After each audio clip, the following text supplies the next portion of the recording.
Туғандар, сіздерге шытыр сатыла тұрған дағы бір үй таптым да.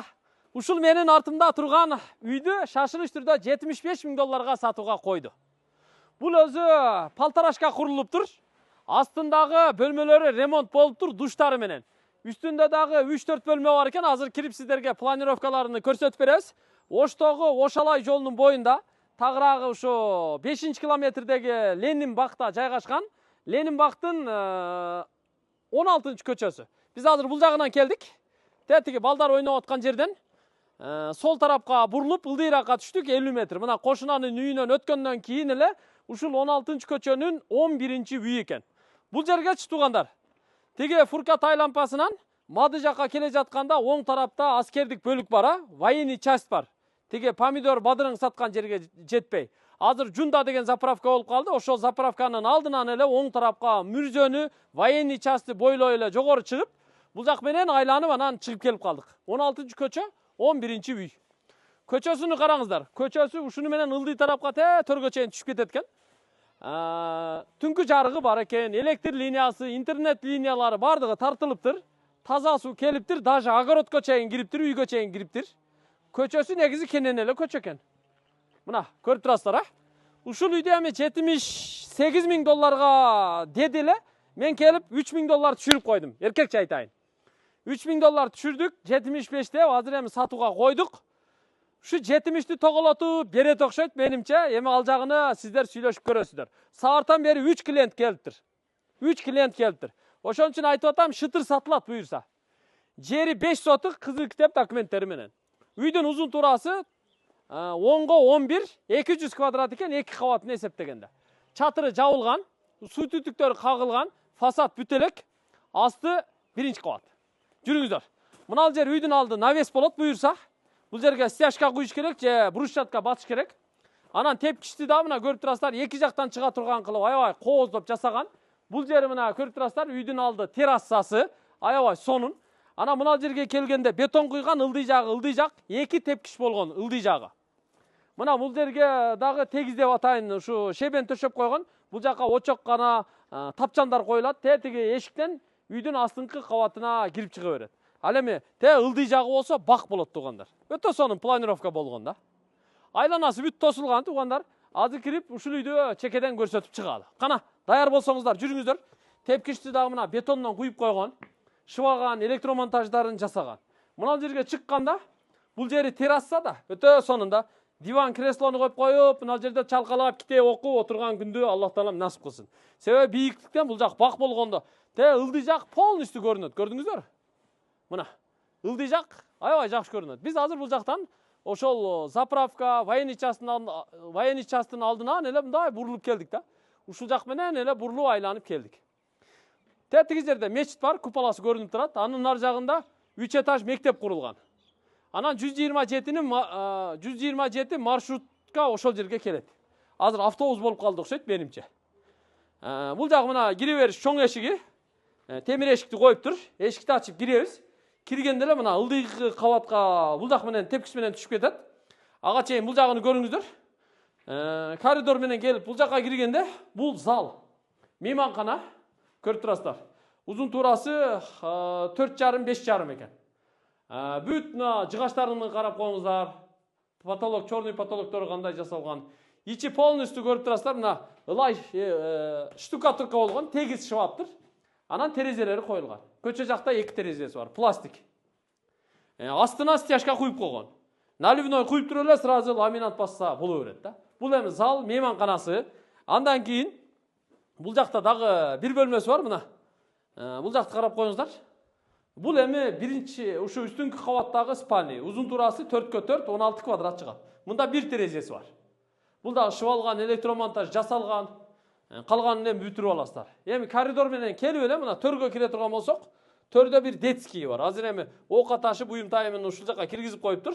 Бул чакан узкий келген бөлмө тугандар. Бул эми детский да. Эми ылдыйкы кабатка түшөлү келиңиздер. Тепкичти мына ичинен бүт бетондон куюп чыккан перилаларын жасап коюш керек. Ушул жерден ылдыйга секен түшө беребиз. Түшкенде эле мына жерде ушу атайын ушундай кенен жайы бар. Бул жерде холл кылып иштетсе болот. Андан бери өтө турган болсок, мынакей, бул астыңкы кабаты. Бул жака нар жактан кирет да кухня аркылуучу. Бул эми астыңкы кабаттагы холл, зал, мейманкана, чоң бөлмөсү да.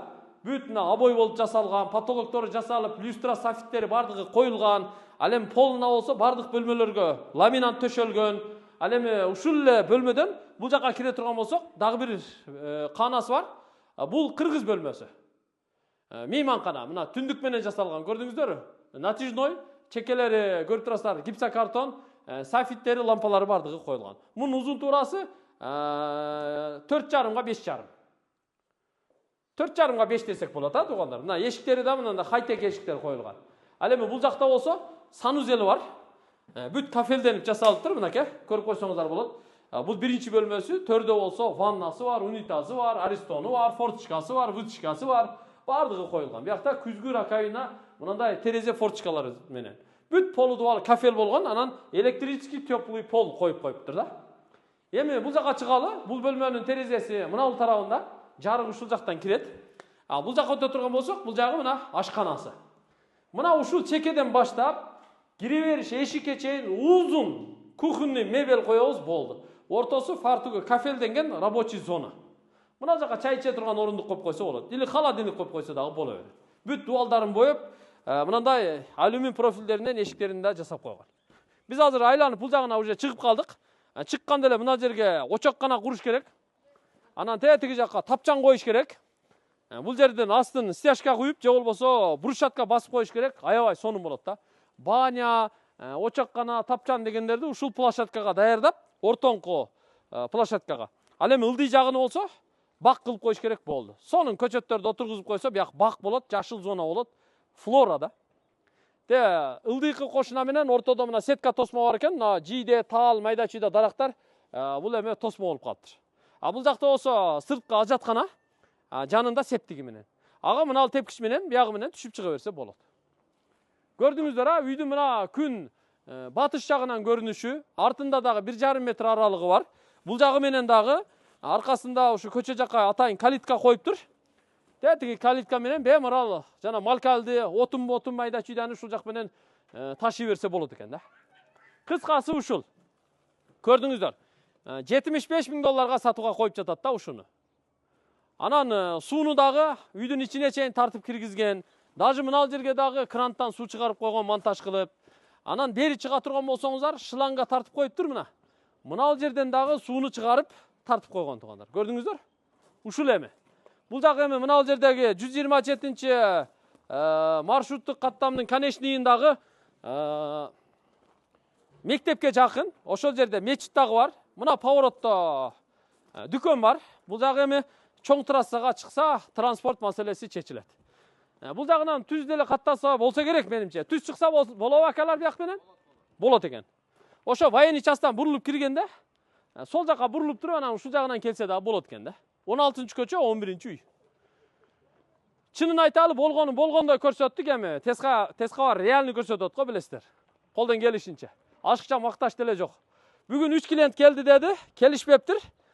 Кыскасы $75,000 кеми бар. Ээсине келип сурасак 78 дедиле, нары тартып, бери тартып алып 75ке түшүрүп койдук. Сүйлөшүп аласыздар. Биз телефон номерларын жазып койдук, эми кимге насип кылат билбейм. Өзү недвижимость деген нерсе бу, баасы ылдыйга түшпөйт экен да, көтөрүлүп эле кете берет экен калкыпчы. Эми эртерээк алып койсоңуздар, зато астыңкы кабаттарда жашап турасыздар, мүмкүнчүлүк болсо үстүнкү кабаттарды ремонт кылып аласыздар, фасадты бүтүрөсүздөр, алдына стяжка, брусчатка басасыздар, навес курасыздар, болду, жашоо башталат.